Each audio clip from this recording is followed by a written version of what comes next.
నమస్తే welcome to Ayushman భవ. మీరు ఆర్థరైటిస్ సమస్యతో బాధపడుతున్నారా? ఆర్థరైటిస్ సమస్య ఏ వయసు వారికి వస్తుంది? ఆర్థరైటిస్ సమస్యకు సర్జరీ ఒకటే పరిష్కారమా? ఆర్థరైటిస్ సమస్యలకు చికిత్సా విధానాలపై వివరించేందుకు మనతో పాటు స్టూడియోలో ఉన్నారు Yashoda hospital senior orthopaedic and joint replacement surgeon doctor Ram Mohan Reddy garu. మరి వారిని అడిగి మరిన్ని సలహాలు సూచనలు తెలుసుకుందాం. నమస్కారం అండి డాక్టర్ గారు. నమస్కారం. మెయిన్గా గుడ్ ఆఫ్టర్నూన్ సార్. అయితే ఆర్థరైటిస్ సమస్య ఒకప్పుడు ఏంటంటే కొంచెం ఏజ్ ఉన్న వాళ్ళలో ఎక్కువ చూస్తూ ఉండేవాళ్ళం. ఇప్పుడు ఏంటంటే 30+ నుంచి కూడా ఈ సమస్య చూస్తూ ఉన్నాం. సో ఫస్ట్ అసలు దీన్ని మనము ఈ నొప్పుల కింద పరిగణించాలంటారు ఆర్థోపెడిక్ కింద? ఓకే, ఆర్థరైటిస్ అనేది చాలా జనరల్ టర్మ్ అండి. ఆర్థరైటిస్ రెండు రకాలు. మేము సర్జన్స్గా చూసేది మోకాలు కానీ తుంటి కానీ షోల్డర్లో కానీ గుజ్జు అరిగిపోయినప్పుడు రెండు ఎముకలు దగ్గరగా వస్తే వాటిని మేము ఆర్థరైటిస్ అంటాం. ఫిజిషియన్స్ రుమటాలజిస్టులు వాళ్ళకు ఆర్థరైటిస్ డెఫినేషన్ వేరే ఉంటుంది. కీలవాతము మోకాలు అరుగుదల కాకుండా వస్తుంది, షోల్డర్ అరుగుదల కాకుండా వస్తుంది. అయితే వాటికి కారణాలు వేరే. రుమటాలజికల్ ప్రాబ్లమ్స్, జెనెటిక్ ప్రాబ్లమ్స్ వల్ల వస్తుంది. మీరు అన్నది చాలా కరెక్టు. ఈ కాలంలో చిన్న ఏజ్ నుంచి ఓల్డ్ ఏజ్ దాకా అందరికీ జాయింట్ ప్రాబ్లమ్స్ వస్తున్నాయి. వీటికి చాలా కారణాలు ఉన్నాయి. మొట్టమొదటిది మన లైఫ్ స్టైల్ చాలా మారిపోయింది. 2-3 డెకేడ్స్ అంటే 30-40 సంవత్సరాల కిందతో కంపేర్ చేస్తే మన అలవాట్లు మొదటిది తీసుకుందాము. ఇంతకుముందు చిన్నప్పుడు ఎండలో తిరిగి ఆడుకునే వాళ్ళము. ఇప్పుడు ఆటలు అనేది పోయింది. స్కూళ్ళకు వెళ్ళడము, ఏసీ బస్సులలో కార్లలో వెళ్తున్నాము. సన్లైట్ ఎక్స్పోజర్ లేకపోతే చిన్నప్పటి నుంచి కాల్షియం, వైటమిన్ డి డెఫిషియన్సీస్ వస్తున్నాయి. ఈ ప్రాబ్లం వల్ల జాయింట్స్ తొందరగా అరిగే ప్రమాదం ఉన్నది. రెండవది ఫుడ్. ఇంతకుముందు 20-30 సంవత్సరాల కిందట మంచిమైన స్వచ్ఛమైన నాణ్యమైన ఫుడ్ దొరికేది. ఈ కాలంలో ఏ ఫుడ్ తీసుకున్నా కూడా దాంట్లో పొల్యూషన్, అంత పాయిజన్ ఉంటుంది. అది ప్రాసెస్డ్ ఫుడ్ కానివ్వండి, రిపీటెడ్గా ఆయిల్ బాయిల్ చేసి దాంట్లో కుక్ చేసిన ఫుడ్ కానివ్వండి, ఈ fast food centres, online food order, వీటి వల్ల చాలా ప్రమాదం ఉంటుంది. మూడవది, చిన్నప్పుడు 20-30 సంవత్సరాల కిందట స్పోర్ట్స్ మీద టీచర్లు ఉండేవాళ్ళు, పీఈ టీచర్లు. ఈ కాలంలో ఏ కార్నర్లో చూసినా కూడా మనకు ట్యూటోరియల్స్, అకాడమీస్, ఫోకస్ అంతా ఎడ్యుకేషన్ మీద ఉంటుందే తప్ప జనరల్ ఫిట్నెస్ మీద ఉండటం లేదు. ఈ 3 కారణాల వల్ల మన జాయింట్స్ చాలా తొందరగా డ్యామేజ్ అవుతున్నాయి.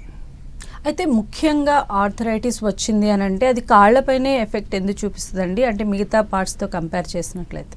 అది చాలా మంచి ప్రశ్న. చాలామందికి డౌట్స్ వస్తాయి, మోకాలే ఎందుకు అరిగిపోతాయని. వెస్ట్రన్ కంట్రీస్లో హిప్ జాయింట్ ఆర్థరైటిస్ చాలా కామన్. దానికి ఒక జెనెటిక్ కారణం ఉన్నది. ఇండియాలో మోకాల ఆర్థరైటిస్ 90% ఆడవాళ్ళలో ఉంటా ఉంది. తుంటి మన దేశంలో జెనెటిక్ ప్రాబ్లమ్స్ అంతగా లేవు కాబట్టి హిప్ ఆర్థరైటిస్ అంతగా చూడము. అలానే షోల్డర్స్ కానివ్వండి, ఎల్బోస్ కానివ్వండి అంత సాధారణం కాదు. మనం ఎక్కువసేపు నిలబడి పని చేసుకుంటాం కాబట్టి తుంటి కాకుండా మోకాల మీద ఎక్కువ లోడు పడుతుంది. దీనివల్ల 90% పేషెంట్స్ ఆడవాళ్ళే ఉంటున్నారు. ఈ ఆడవాళ్ళలో చాలా common reasons hormonal changes, early menopause ఇదొక కారణము. మన దేశంలో ఇంకొక అలవాటు ఏంటంటే ఆడవాళ్ళు ఫుడ్ లేట్గా తీసుకోవడము, జనరల్ హెల్త్, ఫ్యామిలీ రీజన్స్ వల్ల కానీ ఇంటి పనుల వల్ల కానీ వాళ్ళ సొంత హెల్త్ చూసుకోకుండా తొందరగా డ్యామేజ్ చేసుకుంటున్నారు జాయింట్స్ని. ఓకే, అయితే ఇందులో కూడా 2 రకాలు ఉంటాయని వింటూ ఉంటాం, అంటే రుమటాయిడ్ కానీ గౌట్. సో ఎందుకు సార్ ఈ డిఫరెన్షియేషన్ ఏంటి? ఈ రెండింటి మధ్య ఉన్నటువంటి తేడా ఏంటి? ఓకే, ఎండ్ పాయింట్ అంటాం మేము.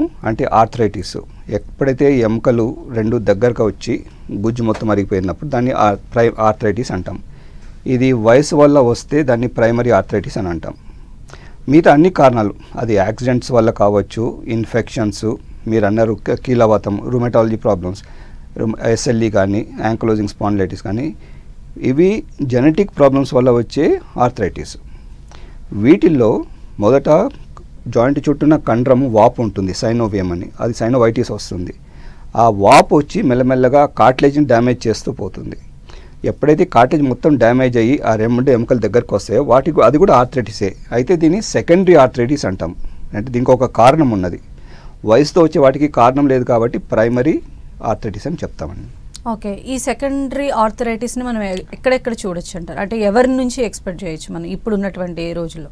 ఇది చాలా కామన్గా జెనెటిక్స్, వంశపారంపర్యంగా వచ్చేది. Okay, SLE, rheumatoid arthritis, ankylosing spondylitis, psoriasis, వీటికి బ్లడ్ టెస్ట్ చేయించుకోవడము, పెట్ సిటీ బోన్ చేయించుకోవడము, ఇవి మెయిన్ రీజన్స్. కొంతమందిలో జెనెటిక్ మ్యూటేషన్ వల్ల అంతకుముందు యాన్సిస్టర్స్లో లేకపోయినా కూడా ఫస్ట్ టైం పిల్లల్లో రావచ్చు. వాటిని జూవినల్ ఆర్థరైటిస్ అని అంటాం. ఫస్ట్ టైం ఇంతకుముందు మా వంశంలో ఎవరికి లేదని అంటారు, అయి ఉండొచ్చు. మన బాడీలో జీన్స్ ఎప్పుడైతే మ్యూటేట్ అవుతుందో అక్కడి నుంచి మళ్ళీ ప్రాసెస్ స్టార్ట్ అవుతుంది. నెక్స్ట్ జనరేషన్స్ ఎఫెక్ట్ అయ్యే ఛాన్స్ ఉండదండి. ఓకే, అయితే ఇందులో మనం చూసినట్లయితే మోకాలు అరిగిపోయినప్పుడు ఏంటంటే వెంటనే సర్జన్ దగ్గరికి వెళ్ళిపోవడమో లేదా ఆర్థోపెడిక్ స్పెషల్ దగ్గరికి వెళ్ళిపోవడమో చేయరు జనరల్గా. సో వాళ్ళు ఏంటంటే నార్మల్ మెడిసిన్ యూస్ చేస్తూ ఉంటారు. సో అలాంటి వారందరికీ మీరు ఏం చెప్తారండి? ఏ స్టేజ్లో ఉన్నప్పుడు మనం సరైనటువంటి ఆర్థోపెడిక్ని సంప్రదించాల్సి ఉంటుంది? చాలా మంచి క్వశ్చన్. ఫస్ట్ ఆన్సర్ ఏంటంటే ముందు డాక్టర్ దగ్గరికి రాకుండా చూసుకోండి. Prevention is better then cure అంటాం. సో ఫస్ట్ వెయిట్ కంట్రోల్ చూసుకోవాలి, ప్రోటీన్ డైట్ తీసుకోవాలి, సాధ్యమైనంత వరకు వైటమిన్ లోపాలు లేకుండా చూసుకోవాలి. మనకు చాలా లగ్జరీస్, కంఫర్ట్ స్టైల్ అలవాటు అయిపోయింది. ఆ ప్యాటర్న్, ఆ రొటీన్ బిహేవియర్ మార్చుకొని solid food, proper protein diet, exercises. Young ఏజ్లో ఒక రకమైన ఎక్సర్సైజెస్ ఉంటాయి, ఏజ్ ఎక్కువ ఇంకొక టైప్ ఆఫ్ ఎక్సర్సైజెస్ ఉంటాయి. ఇవన్నీ చేసుకుంటూ ఉంటే మనకు ఆర్థరైటిస్ కొంచెం డిలే చేయొచ్చు. మనం ఎక్కువ కాలము జీవించి ఉంటే ఆర్థరైటిస్ మాత్రం 100% వస్తుంది. మనం ఎంత సాధ్యమైతే అంత పోస్ట్పోన్ చేసుకోవడానికి ట్రై చేయాలి. సెకండ్ క్వశ్చన్, ఆర్థరైటిస్ వస్తే ఏం చేయాలి? మన డైలీ యాక్టివిటీస్ సఫర్ అవుతున్నాయా లేదా అనేది ఫస్ట్ క్వశ్చన్. అంటే ఒక చోట 10-15 నిమిషాలు నిలబడగలుగుతున్నామా లేదా? రాత్రి నిద్ర డిస్టర్బ్ అవుతుందా నొప్పి వల్ల? ఇవి రెండు చాలా ఇంపార్టెంట్. ఎప్పుడైతే ఇవి సఫర్ అవుతున్నాయో దాని అర్థం ఏంటంటే మన ఆర్థరైటిస్ చాలా అడ్వాన్స్డ్ స్టేజ్కి వెళ్ళిపోయింది అని అర్థం. ఈ స్టేజ్లో డాక్టర్ని సంప్రదిస్తే దాని ప్రకారం ఎక్స్రేలు తీసుకోవాలా, ఎంఆర్ఐ తీసుకోవాలా, దీనికి మెడిసిన్స్ పనిచేస్తాయా, ఆపరేషన్ అవసరమా అనేది చెప్పగలుగుతాం. అయితే ఈ ఈళ్ళ మధ్యలో ఉండేటువంటి ఈ జెల్స్ ఏదైతే లూబ్రికెంట్స్ ఉన్నాయో అవి సప్రెస్ అయిపోవడానికి రీజన్స్ ఏమై ఉండొచ్చు అండి? వాటిని మళ్ళీ మనం ఫుల్ఫిల్ చేయొచ్చునా? ఓకే, ఇది చాలామందికి అపోహ ఉంది, మాకు లూబ్రికెంట్ తక్కువైపోయింది, జెల్ తక్కువైపోయింది. దీనికి చాలా క్లియర్ ఆన్సర్ ఏంటంటే మనకు ఎముక ఉంటుంది, ఎముక కింద ఒక లేయర్ ఉంటుంది. ఇప్పుడు మీరు ఒక గోడ తీసుకుంటే బ్రిక్స్ ఉంటాయి, దాని మీద ఒక ప్లాస్టర్ ఉంటుంది. ఈ ప్లాస్టర్ అనేది కార్టిలేజ్. ఇక్కడ లూబ్రికెంట్ అనేది కాదు, జెల్ అనేది కాదు. కార్టిలేజ్ అనేది ఒక 1 సెంటీమీటర్ థిక్ స్ట్రక్చర్. ఈ 1 సెంటీమీటర్ స్ట్రక్చర్ ఎప్పుడైతే తక్కువ అవుతూ పోతుందో అది ఆర్థరైటిస్. దీని అరుగుదల మనం స్టాప్ చేయలేం, అది ఇర్రివర్సిబుల్ ప్రాసెస్. వయసు పెరిగే కొద్దీ ఎముకల్లో గ్రోత్ పొటెన్షియల్ తక్కువ అవుతుంది, అప్పుడు కార్టిలేజ్ రీజనరేషన్ కూడా తక్కువ అవుతుంది. సో ఇది వన్ వే ప్రాసెస్. ఇది ప్రేక్షకులు చాలా క్లియర్గా గమనించాలి. పేపర్లో చాలా యాడ్స్ చూస్తూ ఉంటాము, ఈ ఇంజెక్షన్ ఇస్తే కార్టిలేజ్ వస్తుంది, ఈ మ్యాగ్నెటిక్ థెరపీ చేస్తే వస్తుంది, సర్జరీ చేసుకుంటే డ్యామేజ్ అవుతుంది, కాబట్టి మీరు నాన్ ఆపరేటివ్ ట్రీట్మెంట్కి వెళ్ళండి అని. ఇవన్నీ మార్కెటింగ్ యాడ్స్ తప్ప ఇంకేం కాదండి. అలానే కొంతమందిలో మనం ఎముకలు పెళుసుబారిపోవడము, బ్రేక్ అయిపోవడము అవి కూడా చూస్తూ ఉంటాము. అవి కూడా ఈ ఆర్థరైటిస్ కిందే వస్తాయంటారా? లేదు, ఇవి రెండు సపరేట్ ప్రాబ్లమ్స్. ఒకటి ఆర్థరైటిస్. ఆర్థరైటిస్ అంటే జాయింట్ ప్రాబ్లం, ఎక్కడైతే కార్టిలేజ్ అరిగిపోతుందో దాన్ని ఆర్థరైటిస్ అంటాం. ఇంకొకటి ఆస్టియోపోరోసిస్, అంటే ఎముకలు మెత్తపడ్డం. ఇది ఎవరికి వస్తుంది? మన దేశంలో 99% ఆడవాళ్ళలో వస్తుంది. అది మెనోపాజ్ కాకముందు ఈస్ట్రోజన్, ప్రొజెస్టరాన్ హార్మోన్స్ ఉంటాయి, అవి ఆడవాళ్ళకు డిఫెన్స్ మెకానిజం. మెనోపాజ్ ఏజ్కి ముందు వాళ్ళ ఎముకలకు ప్రాబ్లం ఏమీ రాదు. ఎప్పుడైతే మెనోపాజ్ స్టార్ట్ అవుతుందో 40sలో ఎముకలు మెత్తబడ్డం స్టార్ట్ అవుతుంది. సో ఆ ఏజ్లో ఎక్సర్సైజెస్ చేయడము, ప్రోటీన్ ఫుడ్ తీసుకోవడం అలవాటు చేసుకోవాలి, లేకపోతే బోన్స్ మెత్తపడి ఫ్రాక్చర్ అయ్యే రిస్క్ ఎక్కువ మీరు అన్నట్టు. అయితే ఆర్థరైటిస్ ప్రాబ్లం వేరే, ఆస్టియోపోరోసిస్ ప్రాబ్లం వేరే అండి. ఓకే, విమెన్లో మనం ఎందుకు దీన్ని ఎక్కువ చూడాల్సి వస్తుందంటారు ప్రస్తుత పరిస్థితుల్లో? అంటే మేబీ ఆఫ్టర్ డెలివరీస్లోనే ఈ సమస్య బాగా ఎక్కువ అవుతుందని అనుకోవచ్చా? ఆడవాళ్ళల్లో in general from menarche puberty నుంచి హార్మోనల్ ప్రాబ్లమ్స్ ఉంటాయి. అది పీసీఓడి కావచ్చు, జనరల్ హార్మోనల్ ఇంబ్యాలెన్స్ కావచ్చు.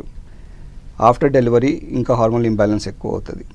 ఆ తర్వాత ఇన్ జనరల్ ఇంట్లో పనులకు టైం కేటాయించడము, దానివల్ల జనరల్ హెల్త్ స్పాయిల్ చేసుకోవడము అదొక కారణం. హార్మోనల్ చేంజెస్ మెనోపాజ్ మనం స్టాప్ చేయలేం. సో ఇప్పుడు మీకు ఇండియాలో ఆడవాళ్ళకు లేట్ 30s ఎర్లీ 40s నుంచి స్టార్ట్ అవుతుంది. ఆస్టియోపోరోసిస్ మెనోపాజ్ స్టార్ట్ కాకముందు ఒక 5-10 years ముందు నుంచి మీరు వర్కౌట్స్ చేయడం మొదలెడితే ఆ ప్రాబ్లమ్ని కొంచెం మనం డిలే చేయగలుగుతాం. And that is a big point మన దేశంలో అందరూ మిస్ అవుతున్నారు. ఎస్పెషలీ ఉమెన్ వర్క్ ఫోర్స్ కానివ్వండి, మీరు ఇన్ జనరల్ చూస్తే బ్రేక్ఫాస్ట్ 10కో 11కో స్టార్ట్ అవుతుంది, లంచ్ 3-4 స్టార్ట్ అవుతుంది, ఇంకా డిన్నర్ అంటే 10-11 అవుతుంది. ఇవి మన ఆరోగ్యానికి మంచిది కాదు.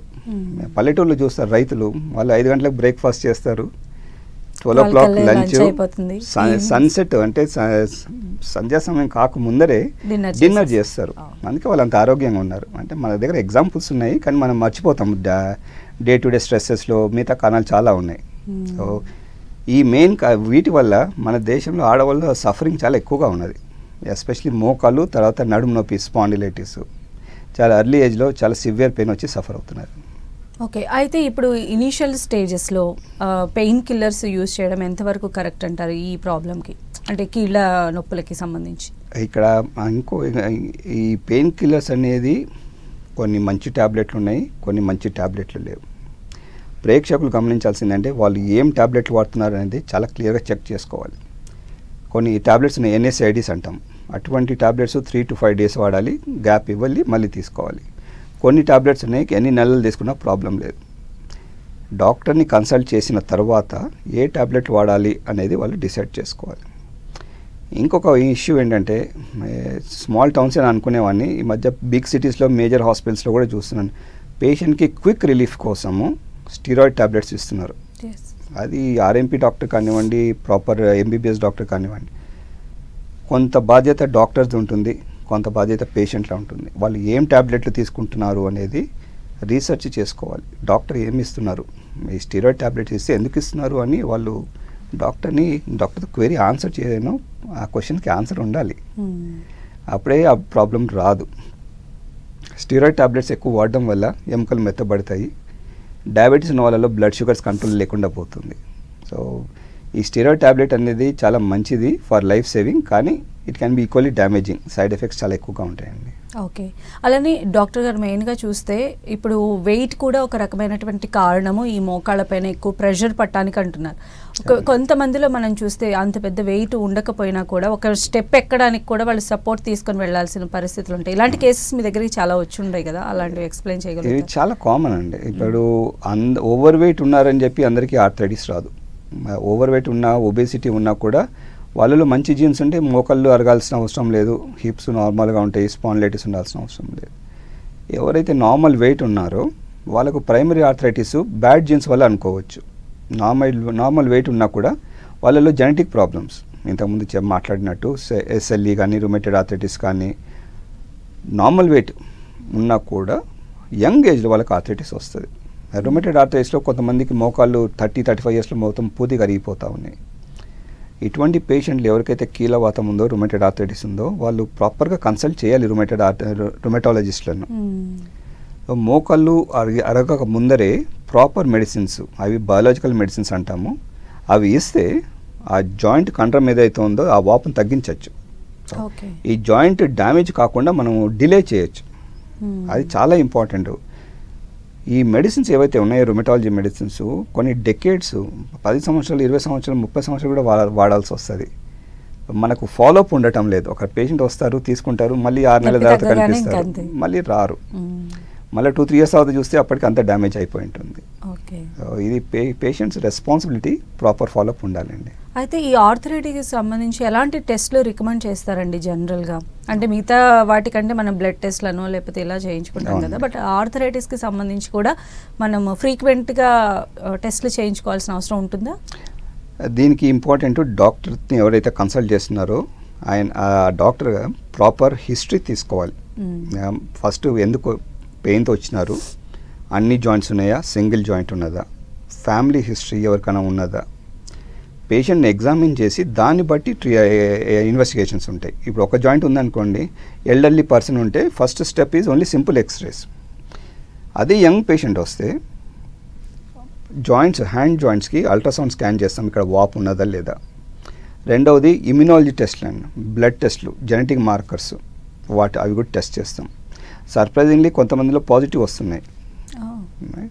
మాకు ఫ్యామిలీస్లో ఎవరు లేదన్నారు అయినా కూడా టెస్ట్ చేస్తే పాజిటివ్ వస్తే అప్పుడు మేము రుమటాలజిస్ట్కి రెఫర్ చేస్తాం. ఈ ultrasound scan, blood test negative ఉంటే పెట్ సిటీ బోన్ చేపిస్తాం. చాలామంది పేషెంట్లు పెట్ సిటీ బోన్ అంటే భయపడతారు, మాకు క్యాన్సర్ ఉందా అని. కాదు, పెట్ సిటీ అనేది చాలా సొఫిస్టికేటెడ్ టెస్ట్ అండి. ఈ పెట్ సిటీలో జాయింట్లో ఎక్కడన్నా వాపు ఉంటే పట్టేసుకుంటుంది, దాన్ని బట్టి ట్రీట్మెంట్ మారుతుంది. సో స్టెప్ వైజ్ ట్రీట్మెంట్ చేసుకోవాలి. అదంతా పేషెంట్ హిస్టరీ తీసుకొని ఎగ్జామిన్ చేసి దాని ప్రకారం టెస్ట్లు చెప్తాం. ఓకే, ఇప్పుడు ఆర్థరైటిస్ ఇనీషియల్ స్టేజ్లో ఉన్నారనుకోండి సార్ ఒక పేషెంట్, వాళ్ళు కనుక ఇప్పుడు మీరు చెప్పినట్లు అంటే విటమిన్ డెఫిషియన్సీస్ లైక్ కాల్షియం అవ్వచ్చు, డి అవ్వచ్చు, ఇలాంటి సప్లిమెంట్స్ని తీసుకోవటం ద్వారా ఈ స్టేజ్ నుంచి వాళ్ళు ఇంకా వర్స్ట్ స్టేజ్కి వెళ్లకుండా ప్రివెంట్ చేయొచ్చా ఇనీషియల్ స్టేజెస్లో?